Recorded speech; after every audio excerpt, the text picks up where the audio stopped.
এক ছোট্ট গ্রামের পাশে জঙ্গলের ধারে থাকত এক গরিব মানুষ। নাম তার রঘু।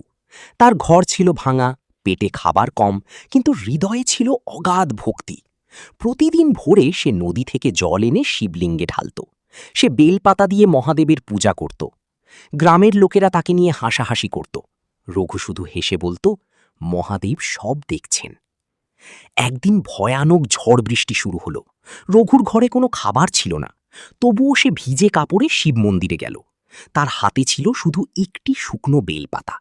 সে কাঁদতে কাঁদতে প্রার্থনা করল, হে মহাদেব, আমার কাছে আর কিছু নেই। হঠাৎ মন্দিরে এক অদ্ভুত আলো জ্বলে উঠল। স্বয়ং লর্ড শিব তার সামনে আবির্ভূত হলেন। রঘু মহাদেবকে দেখে অবাক হয়ে গেল। মহাদেব বললেন, রঘু, তোমার ভক্তিতে আমি খুশি। পরদিন সকালে অলৌকিক ঘটনা ঘটল। রঘুর শুকনো জমিতে সবুজ ফসল জন্মে গেল। গ্রামের সবাই অবাক হয়ে গেল। রঘু আকাশের দিকে তাকিয়ে মহাদেবকে ধন্যবাদ দিল। তারপর পুরো গ্রাম হর হর মহাদেব ধ্বনিতে মুখর হয়ে উঠল।